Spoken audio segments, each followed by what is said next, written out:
guys, welcome back to another episode of Trick 10. Today we are working on a Tracker Grizzly 1448. It's a 2020 model. This thing is basically brand new. He did get these added on pieces in here. I mean, not really my style. It doesn't look terrible. It's a lot better than wood, don't get me wrong, but it's kind of funky looking. We're going to be redoing these, not today, but he does want to get these out of here. I'm basically going to take some measurements for this. I'm going to build this hatch. He's going to bring this back at a later date, get this taken care of. What we're going to be doing today though is adding some more storage into this rear bench right here. This boat is full of foam inside here, just like all of them. So we are going to cut a hole in the top of this, and we're going to drop in a hatch that has a bin already attached to it.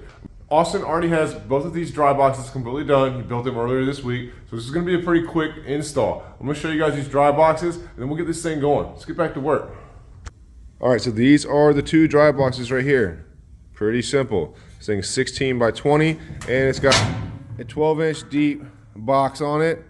I've got two of these. I'm basically just gonna cut holes right into this bench seat right here, dig out just enough foam to drop that box in either side, and rivet it down. I do have drain holes inside of these hatch track frames, and we're gonna put drain holes in the bottom of the boxes in case it gets any moisture or anything like that in there. Should be a pretty simple, quick job. Let's get back to work.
Alright guys, so this is why I do not use this pour foam, and I don't recommend you using it. This boat is only 3 years old, and as you can see down here in the bottom of this bench seat, this foam is already holding water, it's saturated, and it's only going to add weight to your hull.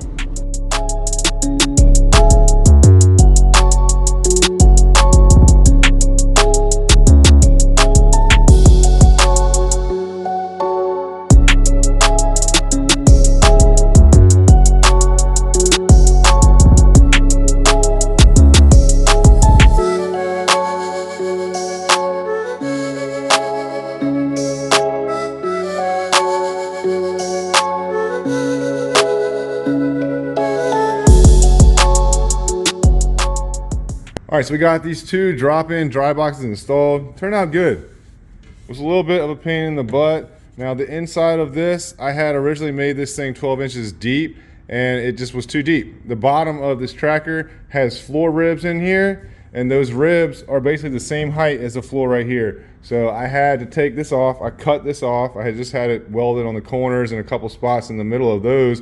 I took that off, and then I ran it through the table saw over here, and I took about a ½ inch off it and then welded them back on and went in here perfectly. It's a little bit of extra work, but it had to be done. It looks good, and it gives them a nice storage area in here. Everything, you know, gonna be protected from the weather, will be completely dry.